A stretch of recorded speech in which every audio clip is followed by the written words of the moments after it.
I say, boys, come here. And they're all like, yeah, what's up, Mama? So we go over to the fridge and I fling open the refrigerator doors with great panache. And I say, boys, we're going vegan. Wow. And they said, yeah, Really? what is vegan? I was going to say, they mustn't have known what you meant. I had no idea.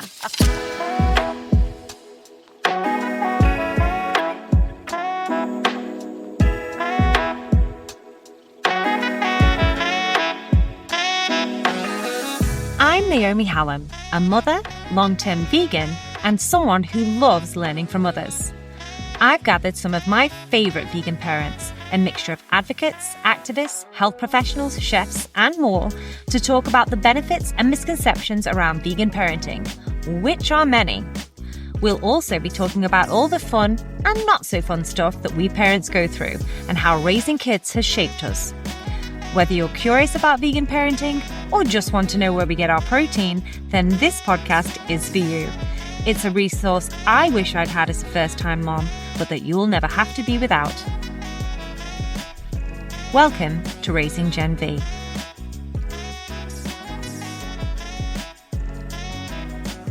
Today's podcast guest, Dr. Kristi Funk, is a medical powerhouse. As a renowned breast cancer surgeon who has operated on the likes of actress Angelina Jolie and singer Sheryl Crow, she has saved countless lives with her expertise and unwavering dedication to women's health. After unexpectedly stumbling into the world of veganism, Dr. Funk became a passionate advocate for plant-based nutrition. She is also the author of Breasts, the Owner's Manual, a best-selling guide that demystifies breast cancer prevention and care. And if being a surgeon, author, and educator wasn't enough, she's also a devoted mum of triplet boys, balancing a demanding career with the joys and challenges of parenthood. In today's conversation, we dive into her journey from traditional medicine to plant-based advocacy, the benefits of a vegan lifestyle for cancer prevention, and how she's raising 3 boys with a compassionate, health-conscious mindset. So, without further ado, here's my insightful chat with the inspiring Dr. Kristi Funk, an advocate for women, wellness, and a kinder world. Enjoy.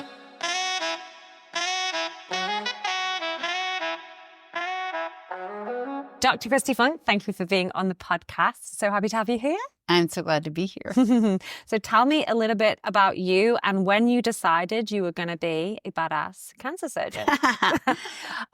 This was a work in progress. So I started out in undergrad at Stanford University, majoring in psychology and super interested in drama. Okay. And I thought I was going to use drama in the realm of children's rehabilitation and recovery from trauma or illness. So kind of psychodrama to help them get in touch with, the unspoken root cause of frustration, recovery. Anyway, I had a whole plan and that got derailed because one night I had an epiphany, an inaudible voice, like thought that overtook my mind and I could not shake it to the point where I just had to be like, okay, God, can you be any louder? I get it. And the simple line was, you're going to be a doctor. And I was like, thought maybe I'd derail from psychologist to actress or something. Not to doctor. Maybe I'm going to marry one. I don't think I'm going to be one. And I kind of tried to stuff this thought that was so intrusive. I was studying for a final and couldn't shake the thought. I had already planned 2 days later to be on a plane to Africa for the whole summer. And it was there in the outskirts of Nairobi that I was teaching English and religion to a bunch of children who only spoke Swahili. I had an interpreter there. And I just had yet another epiphany, a moment of clarity of what the first voice meant. And that was simply that people are being robbed of the true deep-seated joy in life because of inattention to health. Anyway, that was my epiphany. And I came back to Stanford, completely altered my course of study, and ended up falling in love with surgery. Throughout medical school, you rotate through different disciplines. And the first one I did was surgery. So I entered into what was termed a minimally invasive surgery, MIS fellowship, at Cedars-Sinai in Los Angeles to better hone my skills at this more what now has evolved into robotics. Yeah. Right. And while I was there, the same man who ran the MIS fellowship was the director of the Cedars-Sinai Breast Center. And he said to me, I never really asked you what you wanted to do once you finished your fellowship. Let me tell you what you're going to do. It was like it was just a non sequitur, just straight, never paused to actually ask me what I wanted to do. Right. He just said, let me tell you what you're going to do. You're going to run the breast center. And I was like, huh? Breast surgery is easy. I don't think I'm going to do that. Why did you think it was easy? Because relative to putting your heart on bypass, taking out your colon and hooking it back up, and other things that I had been highly trained to do and was pretty darn good at it through my residency, I learned this skill set that is way too much for the skill set involved in breast surgery. Okay. This also, mind you, was 2001. Breast wasn't really its own subspecialty. There were very few breast surgeons. If they were breast surgeons, they always seemed to combine it with endocrine surgery and did like thyroids and breast. And right. Yeah, it wasn't really, there weren't people who just were doing this. There were very few fellowships in surgical breast oncology at the time. So to me, it was like, well, I didn't just spend the last 5 years giving my entire life away to do breast surgery. Anyway, I got over that. I had to recognize that it was very prideful of me to think that way. And certainly I could make things technically more challenging if that's what I needed, was a technical challenge. The emotional challenge that a woman faces when diagnosed is anything but easy. Right. And I quickly realized that maybe I had a gift and a passion for coming alongside a woman in this dark moment where things seemed so helpless, and shine a little light and be a guide through this storm so that she could emerge relatively unscathed, certainly changed for the better, and ready to learn from the lessons of cancer and approach life in a fresh new way. And so I got really excited about that opportunity. And in that time, I really did do this introspection and prayer and thoughtful contemplation of my future. And I took him up on the offer. So I changed course yet again and did a fellowship in surgical breast oncology. And I'm so glad I did, because I love waking up every day. I have such an interest and passion and excitement for what I'm doing. There's never a day that I wake up and I have to go to work. Yeah, well, you radiate an enthusiasm for it. And I'm sure there are countless women who are incredibly grateful that you made that choice. Thank you. And what's nice is that, you started out your college education with this kind of intuition that you were supposed to help people through a trauma. And in a way, you've been able to combine helping people medically, but also helping people, like you said, at a very traumatic period of their life through your empathy and your compassion for them, as well as with your expertise. Thank you. You brought that all full circle for me. Yeah. Now it feels complete. You tell yourself. It was like, what a beautiful circle. I like it. Thank you. So where for you did the plant-based lifestyle come in to all of this? There's kind of two parts to answer that question. The first is when I did become one of the directors of the Cedars-Sinai Breast Center, my title was Director of Patient Education. And I used to go out into the community. Honestly, there'd be like 10 people in the audience. I think they were there for the free pens. And I was like, I gotta get some pizzazz going, because I realized quickly people don't want to know about breast cancer and their choices to navigate through it unless they have it or their loved one or BFF has it. Right. So unless it's an immediate lumpectomy or mastectomy, do I do chemo or not? Unless you're in the throes of making these big decisions. Mm. You don't want to know about that. No, it's a bit of a morose topic for most. Indeed. So I started digging through diet and lifestyle literature as it pertains to breast cancer and kind of got myself all jazzed about, like, did you know that 3 cups of green tea can cut breast cancer risk in half? Yeah. What? I did not. That is true. Did you know that a squeeze of lemon in that tea will bump the antioxidant content 5-fold? I did not. Okay, give me some lemon. It's true fact. So I started to pepper in these tidbits into my lecture because it created actionable change and perked up the people in the back, like, what you talking about? This is something I can do. People like to feel empowered, like there's something they can do, like cancer isn't just this thing that happens. It's actually, a lot of it is within our control. Absolutely. And that is one of my favorite sort of shocking, empowering things to enlighten women with, is that you have so much more control over this disease than you're led to believe.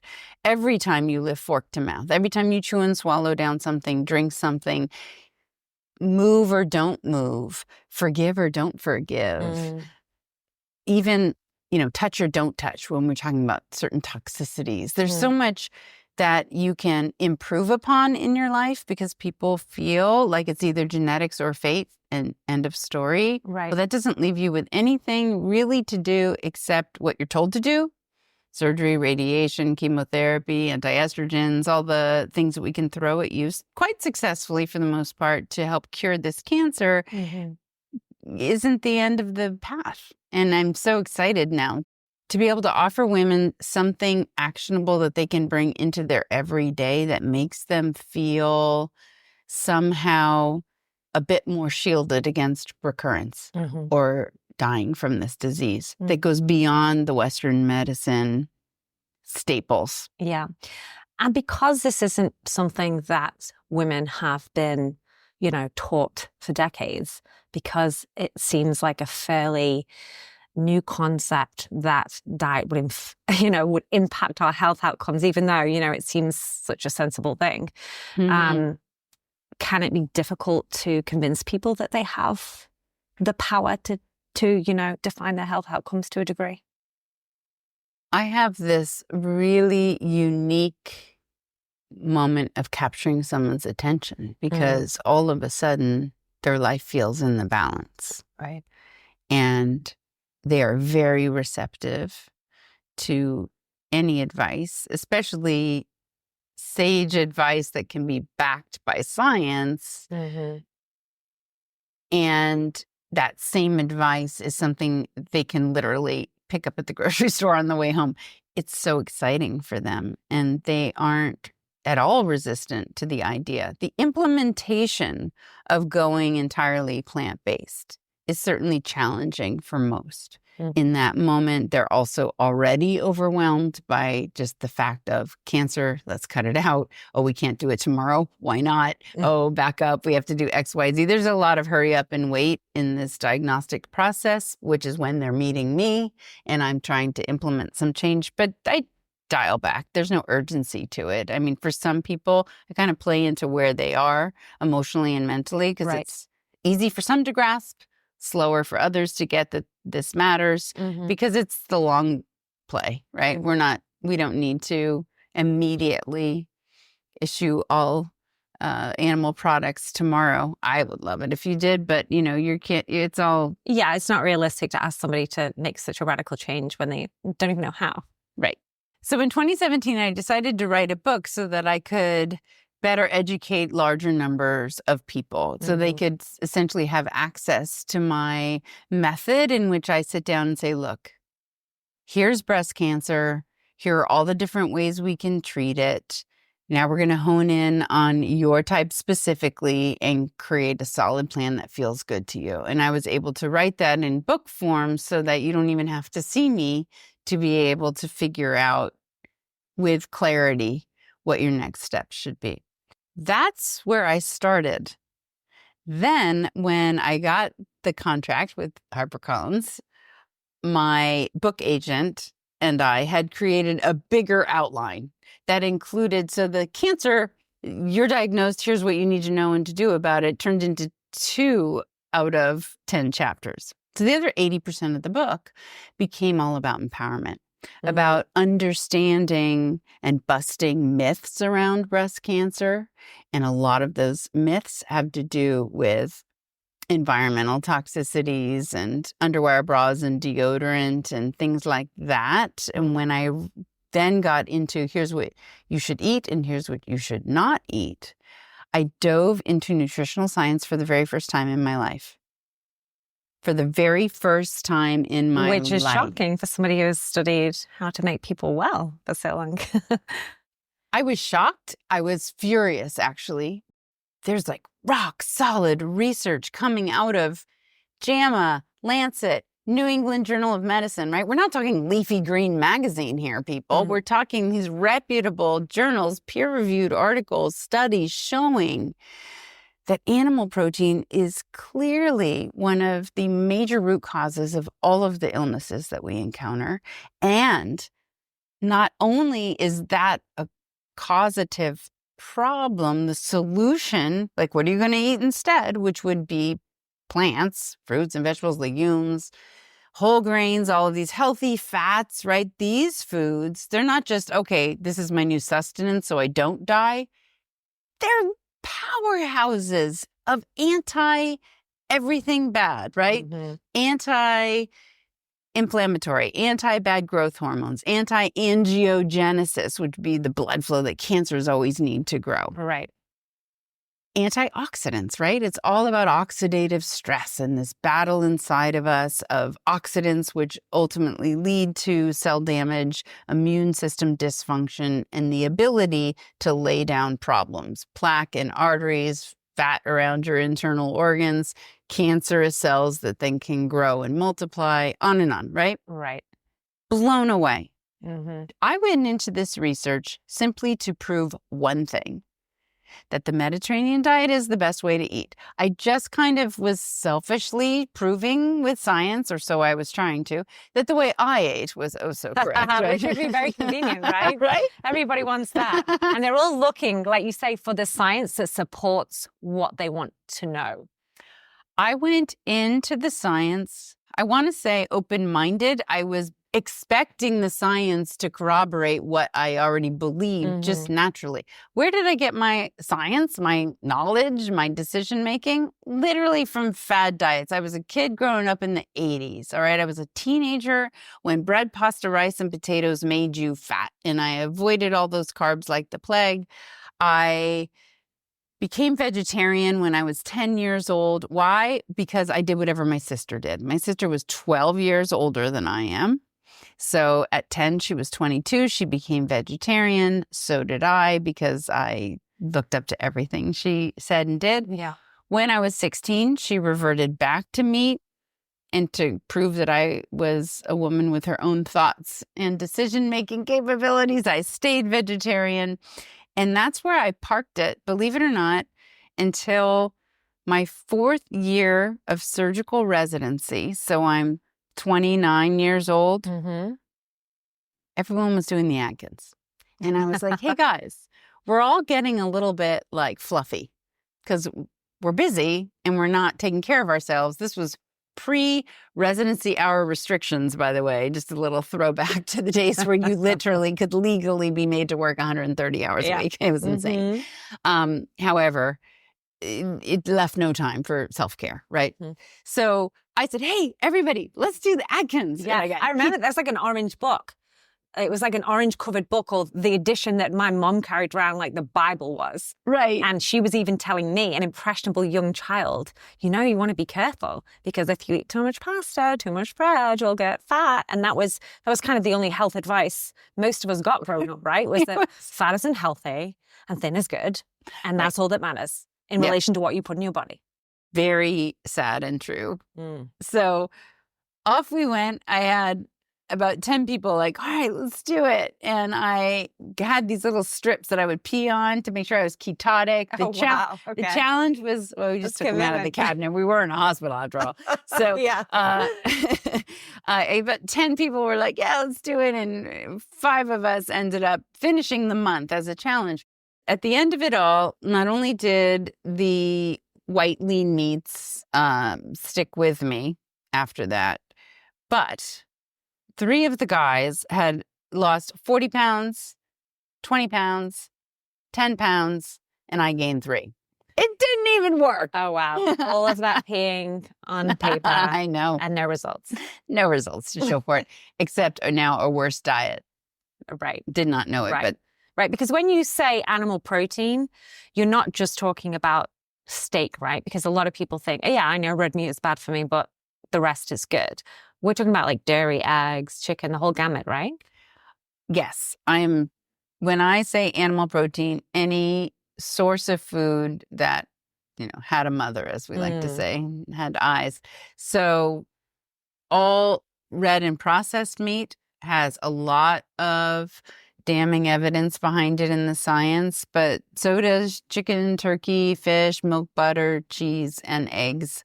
Everything when it comes to food is a compared to what question. I get a lot when I lecture. I get a lot of questions about, wait, but organic chicken is okay, right? Or wait, salmon is okay, right? Wild caught, wild caught, pasture raised, that's better. Locally farmed.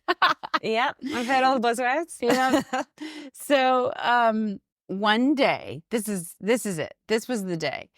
I had this little corner in my bedroom where I had a desk and a laptop, and that's where I wrote my book. And I took off every Friday, and I worked Friday, Saturday, Sunday on the book.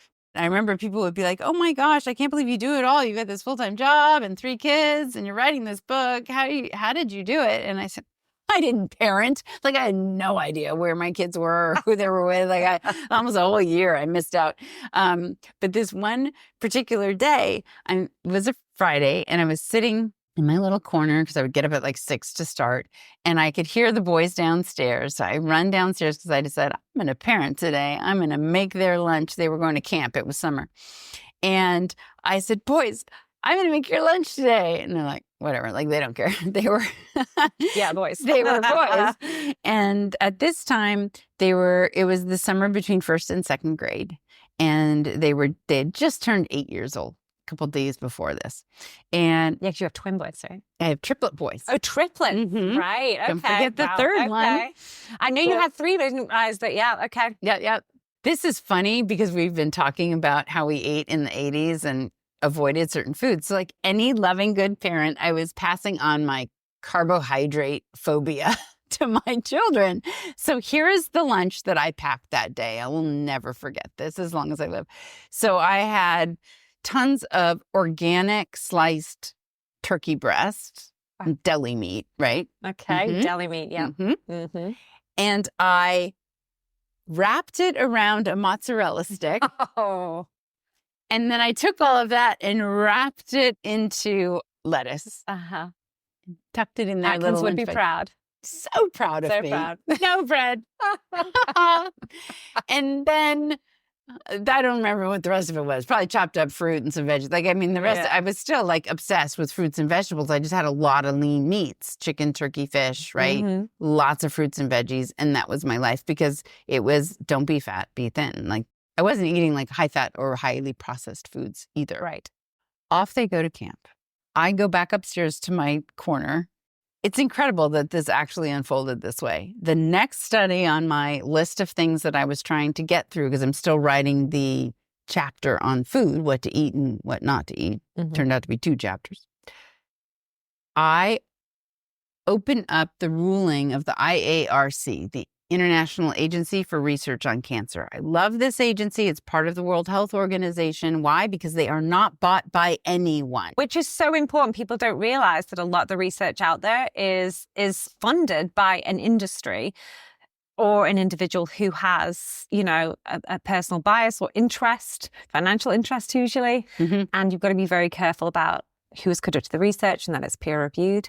So yes, important point to make. It is. And that's why you can kind of hang your hat on what the IARC rules as carcinogenic or not, because they're not being secretly funded for their pet project on the side, right? If you happen to find data that supports this over here. Yeah, that helps you sell a little bit more cheese. That's very beneficial to the dairy industry. So July 2015, the IARC met in Lyon, France. There were 22 researchers from 10 different countries pouring over 800 epidemiologic studies, and their sole purpose was to answer two questions. Does red meat cause cancer? Does processed meat cause cancer? And this is 2017. I'm reading about the 2015 ruling, which I had never heard about in my medical path over the last 24 months. And the answer, you're all on the edge of your seats. Answer I am. is that red meat is probably carcinogenic to humans, but all processed meat is absolutely carcinogenic to humans. Wait, what? First of all, what is processed meat? I know sausages and hot dogs and bacon, but could it be the organic sliced turkey breast that I just sent my precious little angels to camp eating? Yeah, you and every other mother in the 80s, 90s, and last 20 years. I mean, it's all about the deli meats, whatever's convenient to put on a sandwich. Every kid today has ham cheese sandwiches in the lunchbox. They really do. And this information is not getting out there. To think that we're getting further and further away from 2015, and the IARC ruling put all processed meat, including your precious sliced organic turkey breast, but most people are eating, salami, pastrami, bologna. These are still basic foods that you find on a charcuterie board in fancy high-end places, and in the lunch of, some of those least able to afford. The Class 1 carcinogen ranking of all processed meat also has within that category plutonium, asbestos, cigarettes, alcohol. I truly Googled to figure out if the meat I just sent my kids to camp with was processed. I wasn't sure. And lo and behold, yes. Yes, in fact, it was. So I'm like, great. I could have just rolled up a fresh cigarette instead. Like, right. I just do. Right. So I wait until I hear them come home from camp. I'm like, thank God they're still alive. Run downstairs. And I say, boys, come here. And they're all like, yeah, what's up, Mama? So we go over to the fridge and I fling open the refrigerator doors with great panache. And I say, boys, we're going vegan.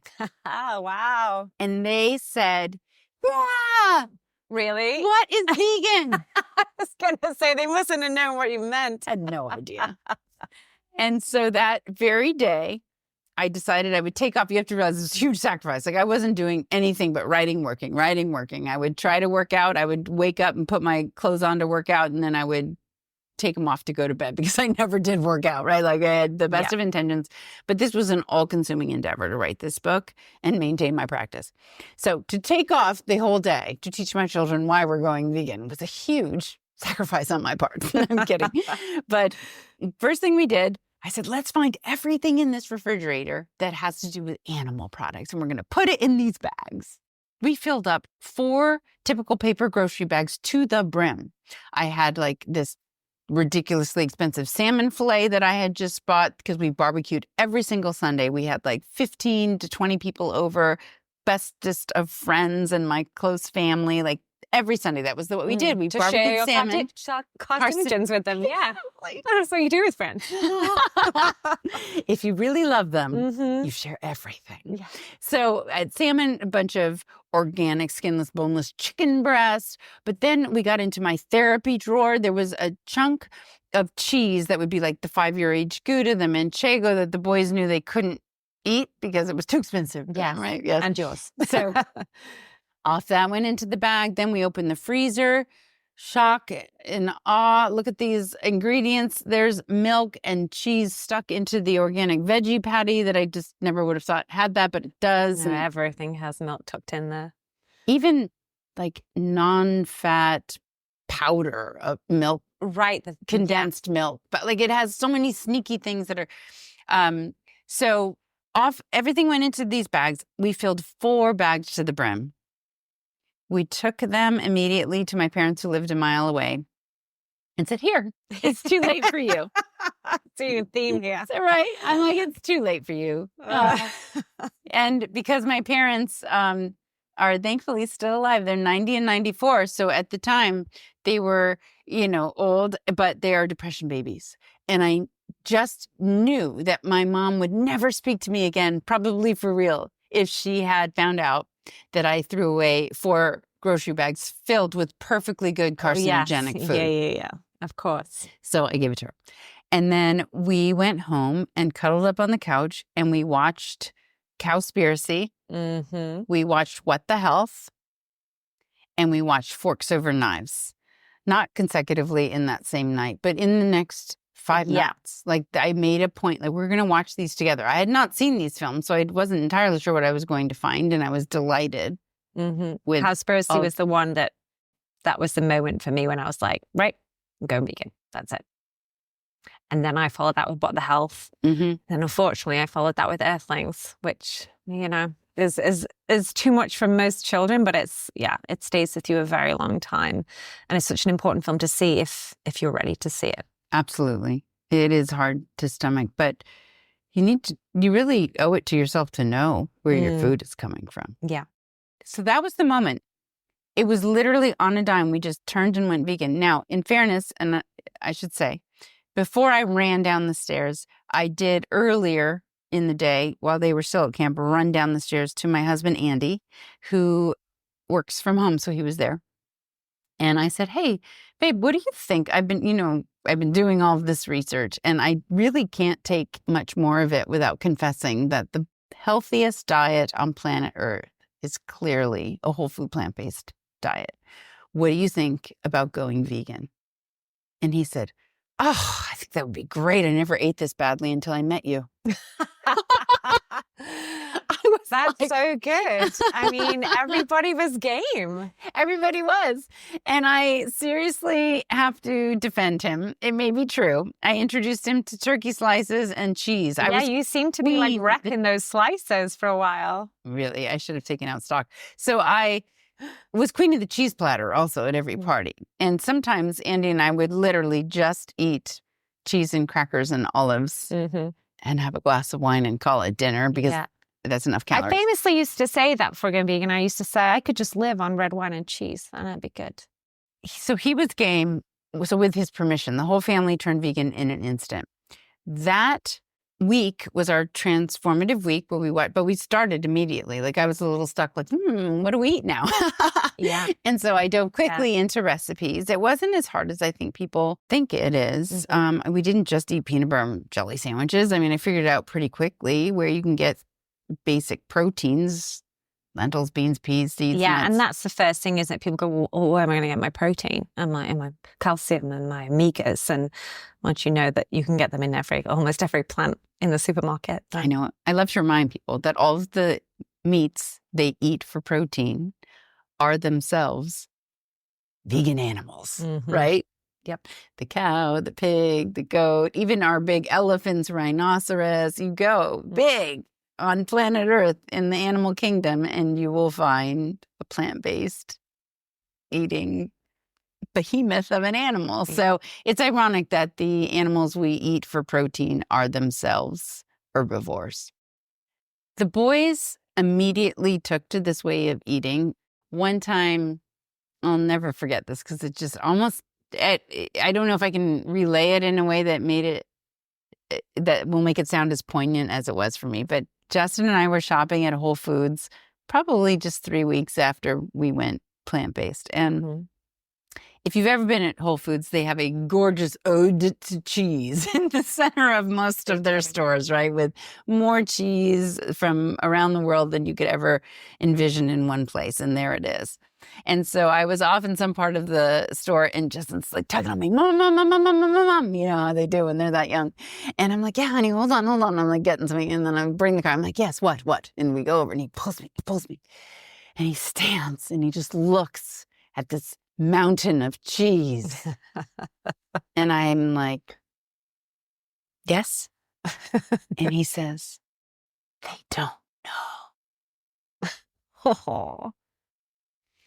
It just really moved me. Yeah. It's impressive too, because it's a struggle that so many parents have to positively influence our children at impressionable ages. And sometimes we do, and sometimes we don't, and sometimes we temporarily do. But often children will want to rebel. I mean, how lucky you were to have boys that truly saw your teachings for what it was, which was just an honest way to help them be as healthy and live as long as they possibly could. I came to understand plant-based eating as the healthiest diet possible on planet Earth for all of your cells to hopefully avoid all of life's major killers. So not just cancer, but heart disease, strokes, diabetes, Alzheimer's, obesity, things that don't necessarily take your life, but destroy the joy in it. Anxiety and depression, rheumatoid arthritis, other aches and pains that are bulked into autoimmune diseases, even just acne, right? A pimple on the end of your nose can really ruin your day. Absolutely. So I was excited to be able to introduce a way of eating that I knew would empower my kids and set them up for the healthiest life going forward, should they choose to stay on this path of vegan eating. What I didn't directly teach, but indirectly did through watching documentaries and then just bringing it up in conversation as we became a truly vegan family and months turned into years, was our decreasing carbon footprint, how we were positively affecting the environment and doing a small but definite part in limiting our effect on global warming, and also bringing into the picture the animals themselves and how grotesque and horrific and cruel their treatment is from birth to death. And the boys get it. So they really have embraced that their way of life impacts not just themselves fairly selfishly, but it immediately has a ripple effect on community and worldwide planetary health. Mm-hmm. And of course, all of the animals that we share this world with, of which there should be far, far, far, far fewer, since there are 3 animals on Earth for every 1 human, those 3 being specifically here to feed people. Yeah, it's an insane number. It is. And you know, although I understand and think it's fair to ask what can veganism or a plant-based lifestyle do for me, it is, like you say, really important to understand what a vegan lifestyle can do for others. And it can not only help to reduce suffering for a huge amount of animals over the course of a lifetime, but it can also, as you say, protect the planet, reduce the driving factors of climate change, deforestation, water and river pollution, air pollution. And it can also help to empower people around you to make the changes that align with their core values. Because I think a lot of us, we consider ourselves kind, compassionate, conscientious people, but we don't know how to apply that or those values to the choices that we make every day. And it's those choices that are our vote on how we want to, you know, see the world and what world we want our children to inherit. When we first went vegan, I said, you know, you can have a cheat day once a week, eat whatever you want, 1 day a week. If you're going to a beach party and there's going to be pizza and you want the pizza, like, we can do that. The first opportunity they had was just a few days later. I had used that example because that's what was coming up on Saturday. And they came home starving. I said, Mom, we haven't eaten all day. I said, you didn't eat the pizza? They go, why would we eat the pizza, Mom? We're vegan. And I was like, the cheat day thing. They're like, at that young age, were already calling me out. Yeah, very value driven. If you're believing this, Mom, why is it okay 1 day a week? It should not be okay. And I was like, well, you're right. Okay. So we never did succumb to the cheat day. Do you think it was kind of helpful for them to have each other? Do you think they were like kind of being like, well, I can do it if you can do it sort of attitude? Because you often say that if you've got friends who are also vegan, or just some sort of support system around you, it's much easier to stick at it in the early days when it's, you're going through that difficult transition? Did that help them? I think it absolutely helped them. You were spot on with that, because they didn't feel alone in their convictions wherever they were. They were largely always together. So honestly, where we grew up, all the other parents were so accommodating and lovely. They played baseball. They were on the same team, and we'd rotate which parents fed the kids after the game. And it was inevitably pizza. They would always have a vegan pizza for the boys. And if they go to a birthday party, they would even, have like 3 vegan cupcakes, and everyone else had the big cake. I would have happily offered to supply them with the food when they went to these parties. Yeah, which we often have to do. Well, honestly, they always beat me to it. They're like, I know the boys are vegan. What is it that That's so nice. And it was very sweet, because as we all know, as plant-based parents, the most well-intentioned other parents still will be like, I got a big salad for you at the barbecue. And then you look and it's like dumped with Parmesan or feta on top. And you're like, it's so sweet. Yeah. Yeah. Well, can you eat the ham if it's wafer thin? I've had that question from my grandmother quite a few times. I'm like, nope, still me. No. She's like, okay. When we first turned vegan, my parents were much more functional. They turned the corner. But my mom had made dinner and we went over, and she said, I made something that's all vegan. You're going to love it. And I could just smell that the vegetables were sauteed and buttered. Yeah. And what do you do in that situation? I say, Mom, did you do this with butter? Yes, I did, honey. Did you crush her? Mom, we can't have it. I did crush her. Oh, that's me. You know what I mean?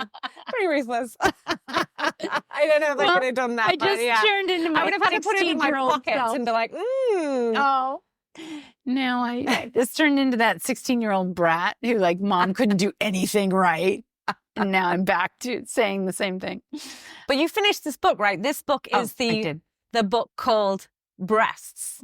Right? It is called Breasts, the Owner's Manual. What a great title. Thank you. Straight to the point. Yeah. The points. Sorry. That was good. Yes, if you have them or had them, this book is useful to you. I did finish the book. It transformed my life. And the reason I was drawn to write the book, because in my head, I was never going to write one until the boys were off in their happy lands of college and beyond, and I had the time and didn't have to sacrifice some parenting. Mm-hmm. I know I was driven to write the book so that I could more quickly enter into this groundswell movement that's happening in the plant-based world as one of many voices helping carry it through the MD avenue. And number 2, I had so much more now to offer my patients. I almost feel guilty and bad for the first 18 years of practice. I'm like, I don't know what I told you, but scratch that. Here's the new plan. Yeah. Burn those pamphlets I gave you. Yes. When I said spit soy out of your mouth, oopsies.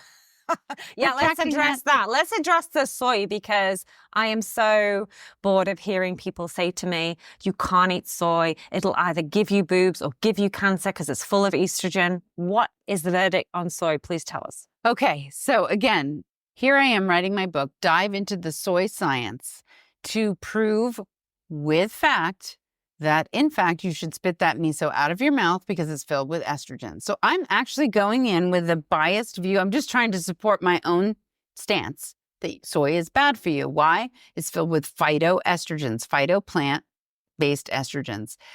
Isoflavones such as genistein and daidzein are plant estrogens. I would tell my patients, your cancer, true of 80% of all breast cancers, so when it was true, your cancer is fed and fueled by estrogen. It has a little receptor on it, and when estrogen from any source hits that receptor, it's going to send a signal to the cell to multiply and divide. Do you really think that this receptor is so discriminating that it's like, oh, that came from the plants, so it will be fine for me, and this estrogen came from your ovaries, so that's going to spur me on, right? Like, can you really discriminate? I think not, my friend. You must never have soy again. Sorry if you love it, you can't have it. And I told everybody that for 18 years. Wow. Dive into the literature to prove it.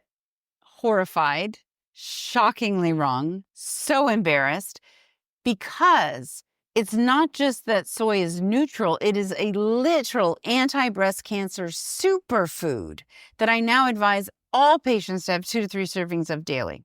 So what is the truth here about the science? First of all, phytoestrogens, the isoflavones in soy, are metabolized very differently in mice than they are in humans. And it was the mouse model studies where they grafted breast cancers onto them, fed them soy, and the cancers uniformly grew. That's all I knew. And that's all probably any doctor may or may not even know, but that's where the whisperings, that's where word on the street comes from. It's from the mouse study, because it did make breast cancer grow. Breast cancer grafted onto a mouse, fed soy. Turns out we have 2 estrogen receptors, 3 actually in our bodies, but 2 of interest, alpha and beta. Alpha's on the cancer. When inhabited by estrogen, it accelerates cancer growth. But beta, for which soy isoflavones have a 1,600% stronger affinity over alpha, so they zip over to beta, and when activated, beta does 2 fascinating things. It shuts alpha down, so it gets rid of the receptor to accelerate the breast cancer. And it goes out into the peripheral fat cells where you have an enzyme called aromatase that's busy all day long making new estrogen from adrenal gland steroids. So your ovary spews out estrogen directly, and your fat cells make estrogen from adrenal gland stuff. And when activated, these beta activated cells shut aromatase off. So we're shutting down the alpha receptor so that your own estrogen can't get there fast enough to accelerate the cancer. And we're shutting off the secondary source of estrogen.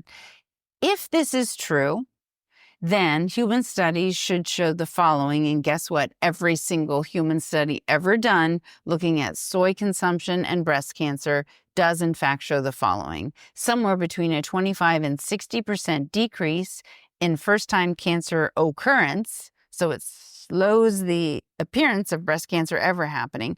And in breast cancer patients, high versus low soy consumers have between 25 and 60% less recurrence and death from breast cancer.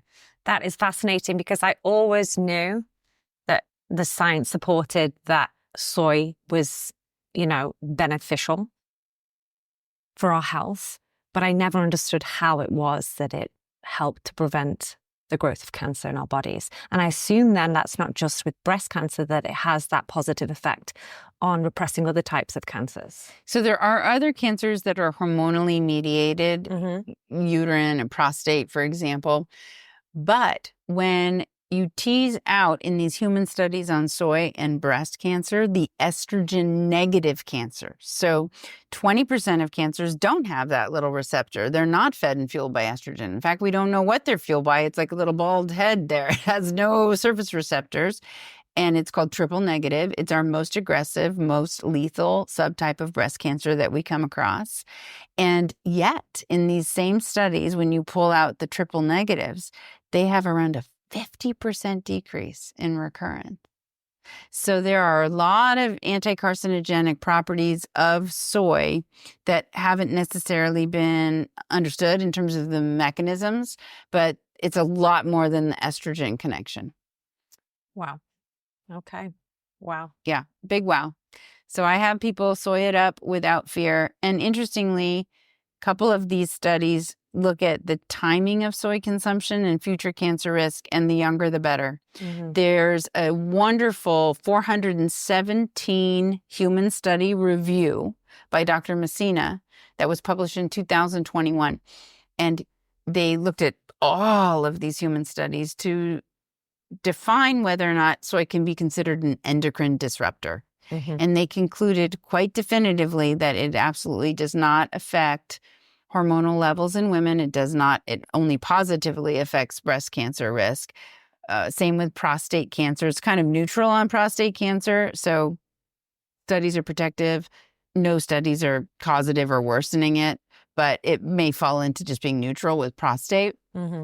But more importantly, some of these tall tales out there. It does not cause gynecomastia, aka man boobs, in little boys or in men. It doesn't interfere with semen production, with ovulation in women. It has no thyroid interference, which is another common myth about soy and thyroid disease. So, damn, soy is Well, it's good to know it's all good because I ate a lot of it. Tempeh is fermented tofu. I have not been able to get the boys to like tempeh too much. I don't think I'm a big fan myself. I like seitan. Seitan is amazing. Sorry for the celiacs out there and the gluten sensitive people, but for the rest of us, it is such like a gummy, meaty, yummy texture. I cook with it constantly. I make my Thanksgiving turkey out of it, actually. Oh, wow. Okay. Yeah. Very good. Okay. So here's a question for you that I have to ask. When you found out you were pregnant with not one, not two, but 3 boys, what went through your mind? There's a picture. Andy had his phone on me when they put the ultrasound probe to see. So he wasn't watching the monitor. He was watching me. And we literally have a photograph where what he doesn't know I saw was I was staring at the monitor and I saw the little black circles that look like cysts on ultrasound. Right? And then I saw the other one. And I was like, okay, because my beta HCG was high. So I thought there would be 2. Okay. So I saw broop. And then when it went broop, and the third one came in, he got a picture of me like this. There's just my eyes are like this big. Oh my gosh, I would have passed out. That is, I mean, the chances of that as well, it's very like 1 in what? I think it's like 1 in 10,000. Yeah, I was gonna say like 1 in 10,000. Wow. Quite a handful. I sometimes don't know how I get through a day with a one 2-year-old. So, right. I cannot imagine. You are a fierce woman. Oh, thank you. Those days were just filled with so much joy. And yeah, it's funny now that they're older. Mm-hmm. They used to be the draw. Like everyone would want to come to the house because they were like a spectacle. And to see the mythical triplets. Yes. And they were joyous and fun. And it was just so delightful, and now you come over and it's like, hey, so-and-so's here. Yeah, I have a brother 5 years younger, and I remember he went through about 10 years of just grunting in response to everything. It's interesting. Yeah, boys do that. I can interpret the grunts now, though. It's like a whole language. I get it.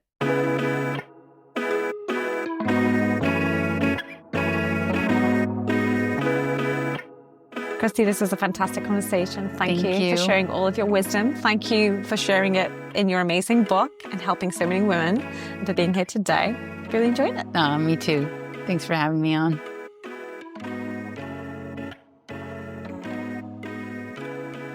Thank you for listening to Raising Gen V. If you'd like to hear more, please subscribe to this channel. You can also watch videos from this podcast via our YouTube, Instagram, and Facebook channels, details of which can be found in the description. Comments, likes, reviews, and ratings mean the world to my team and I, as do suggestions for future podcast guests and topics for discussion. Remember, children learn more from who you are than from what you teach. So make conscious choices, be curious about the world, be infinitely compassionate, and pave the way for a better tomorrow. See you next time.